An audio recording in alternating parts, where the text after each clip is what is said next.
We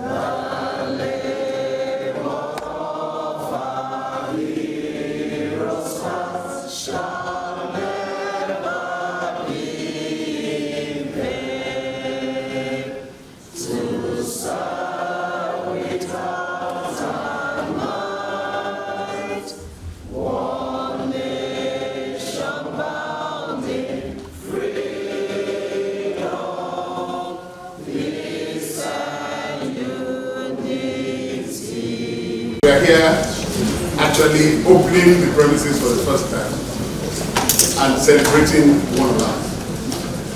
Also celebrating the commitment of the Edo State government to being a part of ensuring that the judiciary receives its pride of place and is always at the top of the list of our commitments, now and in the future. Today, we honor one of our finest, the Honorable Justice Rita Nosaka Efemi, JCA SARB, as his Lordship graciously bowed out from the Court of Appeal of Nigeria, having served the judiciary creditably and well for several years. My Lord's judgments give an insight into our qualities, attributes, convictions, and understanding of the law. Dedication to service, a deep understanding of the revered role of a judge, and sheer excellence about a few traits evident in my Lord's various decisions, including but not limited to a change to Anugona, all the citations provided, Alaji Lasisi Iyemi and Obajimo Adebisi Okwade, State and in Lord Ruba and others, Federal Republic of Nigeria and Sylvester Nosito Obaji, Abdin Chanda Mahota and Bank of Singapore, Mark Onocho Odua and Federal Republic of Nigeria, Okonkwo Loki and the state. Similarly, for as long as I can remember, my Lord has been presenting well-researched papers at learned gatherings and fora, both within and outside Nigeria. And just like our judgments, my Lord's articles and papers are always incisive, insightful, and thought-provoking. As a strong advocate of the sanctity of the legal profession, in one of our papers delivered at the National Judicial Institute in July of 2017, Honorable Justice Pipo addressed a subject that has been an issue of perennial judicial complaints: judicial ethics, code of conduct, and comportment of judges, and posited that public confidence in the judiciary is eroded by improper conduct and conduct that creates the appearance of impropriety. This principle applies to both the professional and personal conduct of the judge. Any conduct that compromises or appears to compromise the independence, integrity, and impartiality of the judge undermines public interest in the confidence in the judiciary.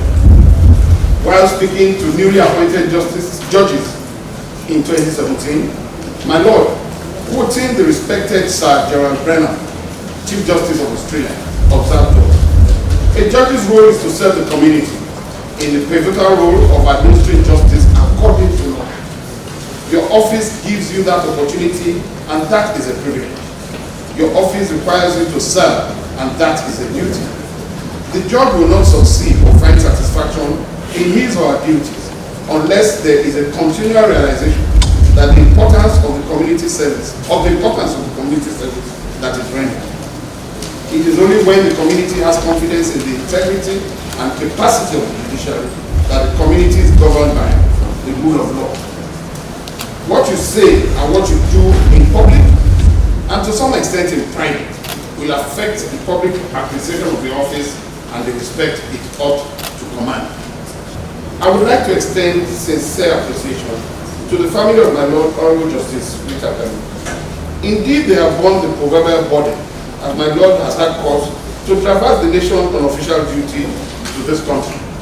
I wish to formally thank the family for their patience, perseverance, and care. Your country owes you a debt of gratitude. On behalf of the government and people of Edo State, I once again extend our profound gratitude to your Lordship for your immeasurable and invaluable contribution to the judiciary, Edo State, and Nigeria. Today, to commemorate the memories and accomplishments of my humble self. It It was the Irish author James Joyce who proceeded thus, and I quote, "Better pass boldly into that other world in the full glory of some passion than fade and wither dismally with age," unquote.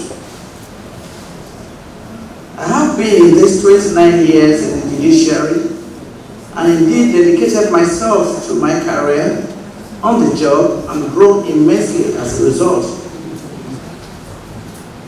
The very term valedictory or valedictorian comes from the word valedicere, meaning formal farewell, and this is called to what a valedictory speech should be.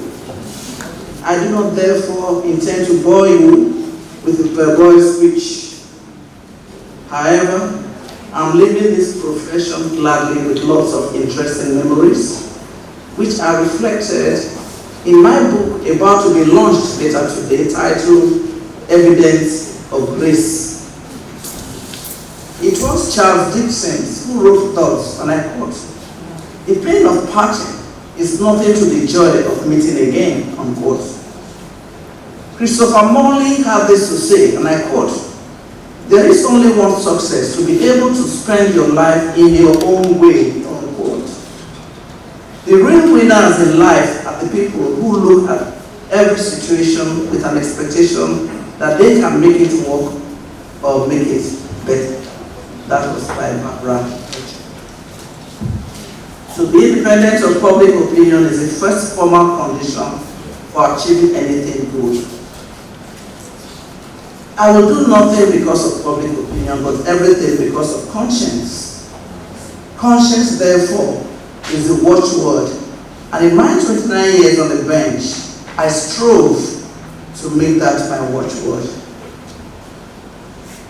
Every man has his time, his shine, and his fate.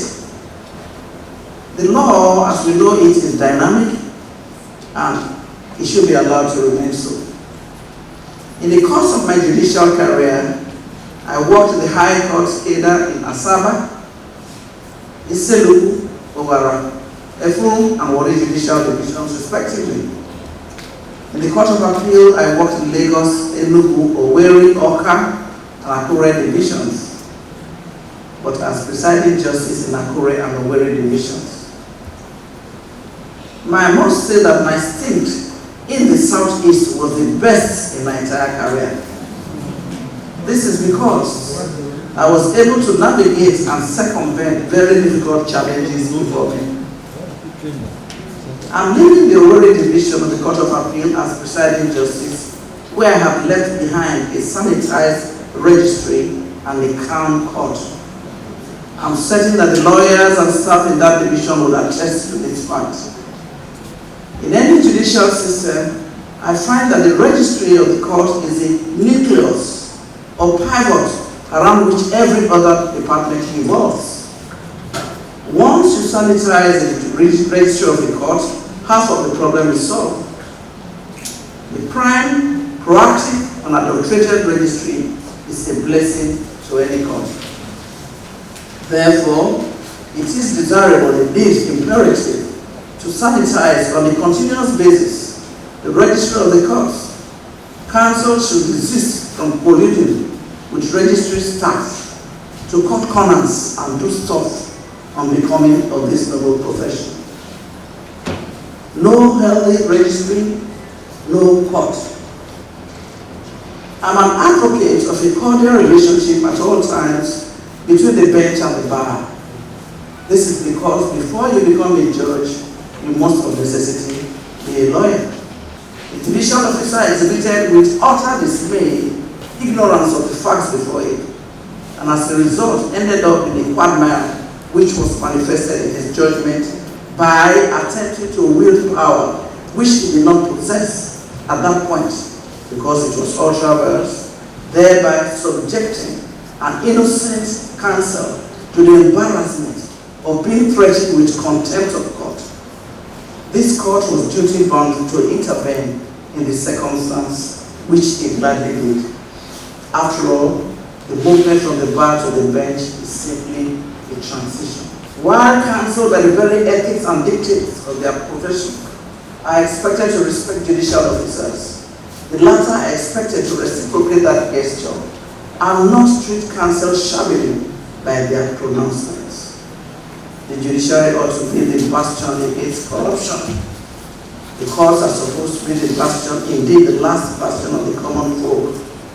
A strong hold onto which people could go for shelter when their rights have been infringed. We are duty bound to shun corruption. It is a cankerworm, a caterpillar, the locust that eats into the vine of the body polity of a nation. Every judge has the right to exercise absolute freedom of thought in discharge of his duties. I'm looking forward to cherishing a well-deserved rest, free from the fears of having to get rid of accumulated work on my table. This is because I always remain restless until my table is empty. Happily, this anxiety is now over. I enjoy the stress, but you simply cannot cheat nature. It is a job that you cannot delegate to anyone, as each judge has his own style of judgment writing. Those excruciating pain in my right hand in particular, and arms, due to long hours of writing, will be over. Though during my stints I tried to keep it in check by constantly engaging in massaging sessions at the least opportunity. During my judicial career, I missed my gardening a lot, a hobby I was so passionate about. I'm looking forward to cherishing my plants once again. I thank my colleagues for making my past 29 years a great one. You made each day worthwhile, and your company will be seriously missed as I move on. The largest contribution has come from my colleagues. We oftentimes have differences of opinion and outlook, as you expect from intelligent people. But we do not dig trenches around us. Even if our opinions are different, we agree. Our outlooks are different as can be expected. When our opinions differ, we get along well. We find time to laugh and to play. Even though I sat in the judiciary for 29 years, I live with a lot of inevitable sense of work undone. While advocates are duty bound to put together points, they always appear before skeptical judges. Self-evaluation starts with being honest about oneself and everything. Be honest about what needs to be changed. Be honest about what you want to achieve and who you want to become. You must have the courage not to bow to pressure, the courage to stand alone, the courage to maintain one's determination, the courage to look deep into one's heart and confront one's cowardice, and engage the courage to challenge difficulties. Those who possess this kind of courage are termed, and I quote, virtuous. This speech would not be complete without addressing the issue of insecurity. In the recent past, and indeed, as we speak, the issue of security is at the front burner. This issue becomes more profound, particularly as it affects the judiciary and indeed judicial officers. Just a couple of weeks ago, the chairman of the customary court in Imo State was dragged out of the court and shot in the head in the course of performing his judicial functions. Again, about 2 Sundays after, a court in Imo State was gutted down by hoodlums. I myself, on the 20th day of February 2022, as I traveled down from Benin to Owerri, was kidnapped by hoodlums within the Iyala axis of Anambra State. It was only by the grace of God that I escaped with some of my staff. My personal driver and the 2 cars in our possession are still missing as I speak. Section 42, subsection 2, paragraph B of the Constitution of the Federal Republic of Nigeria, 1999, as amended, provides thus, and I quote, the security and welfare of the people shall, and I say shall, and I reiterate shall, be the primary purpose of government, unquote. With this development, it becomes imperative that the issue of security must and should be addressed on a more serious note. The sensitive nature of the duty of judicial officers makes them easy targets.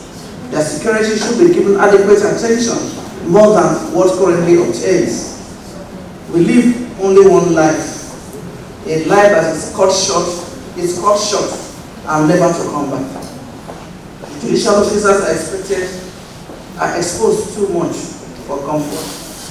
I thank my staff in their different cadres who work closely with me, my secretaries who exhibited assiduously their mettle in crossing the T's and dotting the I's at all times. My personal assistant, Mr. Christopher Itwa Oheranoa, is one that is committed to the career and who always tells me where I went wrong after reading the judgments. I have enjoyed participating in the work in this court, and many people have contributed to that enjoyment. The patient staff, judicial assistants, and advocates who are duty bound to put together briefs. I especially thank the Deputy Chief Registrars in Akure and Owerri divisions respectively, who worked assiduously to make sure that the divisions functioned effectively under my watch as the presiding justice of those divisions. Today, those divisions stick out as a porcupine in terms of excellence, particularly in their respective registries. I thank those who came to this, who have come to this special court session to wish me well. I look forward, however, to hearing that the judiciary in this great country takes more giant strides in the due administration of justice. As Plato aptly posited, and I quote, "Knowledge becomes evil if the aim is not virtuous," unquote. Albert Einstein, as you all know, had this to say: life is like riding a bicycle. To keep your balance, you must keep moving. As I move on, I say au revoir to all of you, but not adieu. Thank you very much.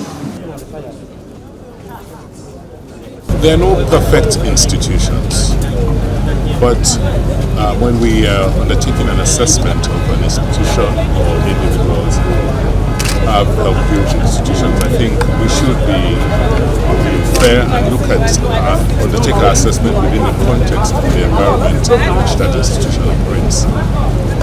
I would say that for the judiciary in Nigeria, as you know, it's the hope for the last hope for the citizens. You all saw what happened in our country last week, 25th. And the reason why we have peace today and calm in the country is because people know there's an institution. There is another, there's a judiciary where people believe, hope that they can get justice, and therefore are holding back, shooting their swords until the outcome of the judicial process. Without the judiciary, without that arm of government, can you imagine the crisis we could have been in as a country? So you cannot underestimate the role of our courts and the judiciary in any democracy. It is the underpin which our democracy rests. In Edo State, have dealt with the issue of security largely by ensuring community participation and decentralization of our security system. We believe and advocate that for us to have effective security in this country, the security services, the security system must be decentralized and aligned with our federal arrangement. The federal government alone cannot secure the entire country; it's too large. So we advocate that there must be a rethink such that there's federal security, which should be well funded and strong. It should be state security and security services, and then local government security structure. It's only when we have this full complement can we cover the entire space of this country and ensure that it's safe. So it's structural. The issue of security is structural. and should be addressed as such. For strengthening security in the entire system. But one notes that for the judiciary, they have a very special role to play in society. They adjudicate cases, and so at the end of the day, there are winners and there are losers. And so people can, in fact, be aggrieved at the end of the case. So people may therefore challenge them in ways that are untoward. So the issue of security in our courts is something that the federal government has to look at holistically. And of course, every state should actually do something about judiciary in the courtrooms and the court premises. For us in Imo State, we have had challenges in security. And some of the things that we know are happening, we know are orchestrated actually by political people, and we've been working hard at it, trying to engage community security systems to help to deal with this problem.